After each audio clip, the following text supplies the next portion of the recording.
আপনারা কি জানেন, পশ্চিমবঙ্গের বর্তমান হাওড়া ও হুগলি জেলা মিলে একসময় গড়ে উঠেছিল ভুরসুট রাজ্য। ভুরির শ্রেষ্ঠ থেকে ভুরসুট। শ্রেষ্ঠ বণিকরা এই নগরে বাস করত বলেই নাম হয় ভুরির শ্রেষ্ঠ। আচ্ছা, আপনারা কি এটা জানেন, আমাদের এই হাওড়া হুগলিতেও এমন এক রানী ছিলেন যাকে ভয় পেত স্বয়ং সম্রাট আকবরও। সেই রানীর ভয়ে একসময় বাঘে গরুতে মোঘল পাঠানরা একঘাটে জল খেত।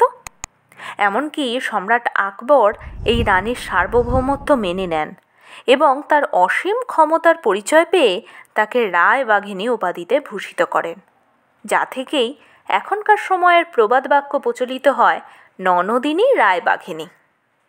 এবার বলি, আপনারা কি জানেন কিভাবে হলো রাজবলহাটের নামকরণ, আর ডিভি স্যুটের নামকরণই বা কিভাবে হলো?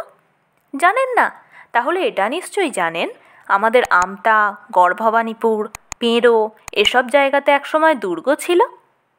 এটাও যদি না জেনে থাকেন তাহলে আসুন এক এক করে এই সব প্রশ্নের উত্তর জানার চেষ্টা করি। সময়টা 1556 থেকে 1605 খ্রিস্টাব্দ।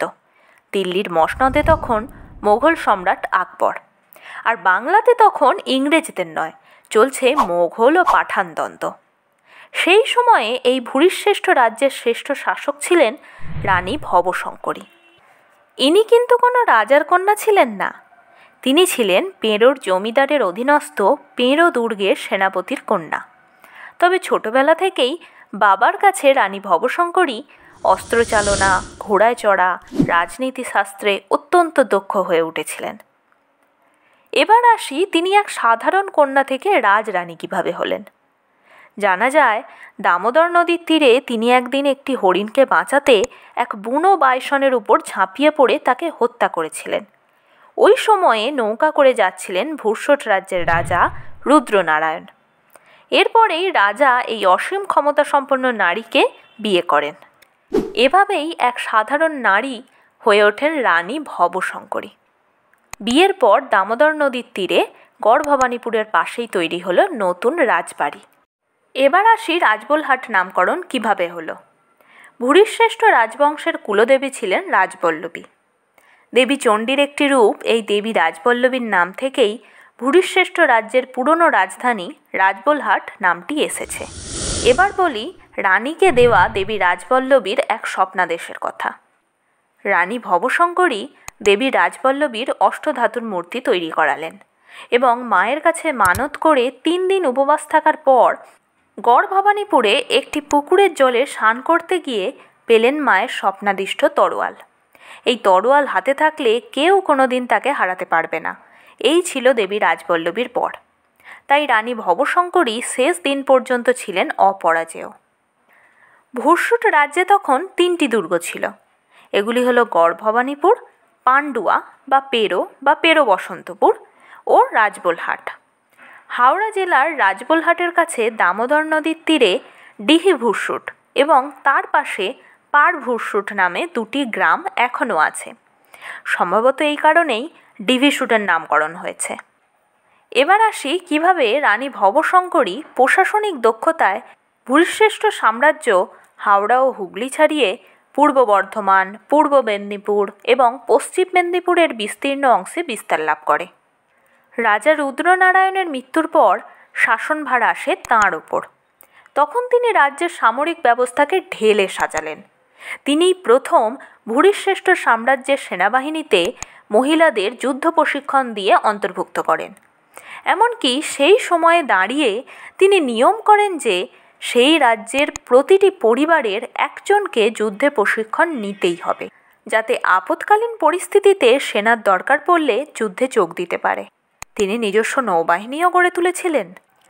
এবার বলবো মোঘল সম্রাট আকবর কোন ভয়ে ভুরিশ্রেষ্ঠ রাজ্যের সার্বভৌমত্ব মেনে নেন এবং কেনই বা রানীকে রায়বাঘিনী উপাধিতে ভূষিত করেন।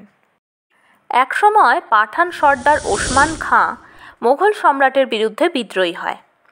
ওসমান যুদ্ধের জন্য রানীর সাহায্য চায়, কিন্তু ভবশঙ্করী রাজি না হলে সে ভুরসুট রাজ্য আক্রমণ করার পরিকল্পনা করে। ওসমান খানের সেনারা হিন্দু সন্ন্যাসীর ছদ্মবেশে ভুরসুট রাজ্যে প্রবেশ করেন। এছাড়াও বহু পাঠান সৈন্য ব্যবসায়ী, পর্যটক, ফকির ইত্যাদির ছদ্মবেশে প্রবেশ করেন ভুরসুট রাজ্যে। কিন্তু বর্তমান হাওড়া জেলার আমতার দুর্গে থাকা সেনা ইউনিটের গোয়েন্দারা পাঠান সেনাদের চিনতে পারে।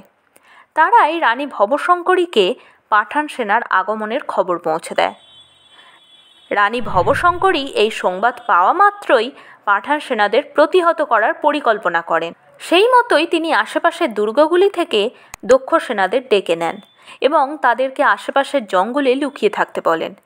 তিনি নিজের সঙ্গে বিশ্বস্ত নারী সেনাদের রাখেন। রাতে রানী ভবশঙ্করী যুদ্ধের পোশাক পরে অস্ত্রে সজ্জিত হয়ে পূজায় বসেন। পূজায় বসার সময় তিনি নিজের শরীরে একটি সাদা কাপড় জড়িয়ে নেন। গভীর রাতে ওসমান খানের সেনাবাহিনী রানী ভবশঙ্করীকে হত্যার উদ্দেশ্যে মন্দিরে আক্রমণ করেন, কিন্তু সেনারা প্রস্তুত থাকায় তুমুল যুদ্ধ শুরু হয়। রানী ভবশঙ্করীর নেতৃত্বে থাকা সেনারা পাঠান সেনাদের খণ্ড বিখণ্ড করেন। ওসমান খান পরাজিত নিহত হন। এরপরেই পাঠান সেনাদের বিরুদ্ধে বীরত্বের কথা, লড়াইয়ের কথা, বাঘের মতো ক্ষিপ্ততায় তার যুদ্ধ করার কাহিনী ভুরিশ্রেষ্ঠ রাজ্যের লোকের মুখে মুখে ছড়িয়ে পড়ে। এই খবর মোগল সম্রাট আকবরের কাছেও পৌঁছায়। খবর যখন আকবরের কানে পৌঁছালো তখন আকবর ভুরিশ্রেষ্ঠ রাজ্যের সঙ্গে মিত্রতা গড়ে তুলতে সক্রিয় হয়ে ওঠেন। এর পিছনেও কারণ ছিল। সেই সময়ে অবিভক্ত বাংলা, বিহার ও উড়িষ্যা, যাকে সুবে বাংলা বলা হতো, তার সুবেদার ছিলেন মানসিংহ। কিন্তু সেই সময়ে অবিভক্ত বাংলার বিভিন্ন অংশে পাঠানদের অত্যাচার ছিল খুব। পাঠানরা মুঘল সাম্রাজ্যের বিভিন্ন ব্যবসা বাণিজ্য কেন্দ্রে হামলা ও লুটপাট চালাতো। এ নিয়ে খুবই চিন্তিত ছিলেন আকবর, কারণ বাংলা সে সময় ছিল সোনার বাংলা। কিন্তু রানী ভবশঙ্করী অসাধারণ রণকৌশল ও বীরত্বে সেই পাঠান সেনাদের পরাজিত করেছিলেন। ফলে আকবর ভুরিশ্রেষ্ঠ সাম্রাজ্যে মানসিংহকে পাঠান। মানসিংহ ভুরিশ্রেষ্ঠ রাজ্যের সঙ্গে চুক্তি সম্পাদন করেন। সেই সঙ্গে আকবর ভুরিশ্রেষ্ঠ রাজ্যের সার্বভৌমত্ব মেনে নেন। মুঘল সম্রাট আকবর রানী ভবশঙ্করীকে রায়বাঘিনী উপাধিতে ভূষিত করেন। এরপর অনেক বছর রানী ভবশঙ্করী রাজ্য শাসন করেন। কিন্তু দুর্ভাগ্য, এমন কত রানীর কথা অকালেই তলিয়ে গেছে অতল গভীরে। হয়তো এরকমই আরও অনেক নারীর দুর্ধর্ষ কাহিনী স্থান পায়নি ইতিহাসের পাতায়। তবে ইতিহাস ভুলে গেলেও আজও প্রতি বছর তার স্মৃতিতে হাওড়ার উদয়নারায়ণপুরে রায়বাঘিনী রানী ভবশঙ্করী মেলা অনুষ্ঠিত হয়। আপনাদের কেমন লাগলো এই বীরাঙ্গনা নারীর কাহিনী? যদি এরকম অজানা ইতিহাস আরও জানতে চান তাহলে অবশ্যই আমার কমেন্ট বক্সে আমায় লিখে পাঠান। আর ভিডিওটি ভালো লাগলে অবশ্যই চ্যানেলটি সাবস্ক্রাইব করে আমার পাশে এসে দাঁড়ান। ভালো থাকবেন, সুস্থ থাকবেন। নমস্কার, ধন্যবাদ।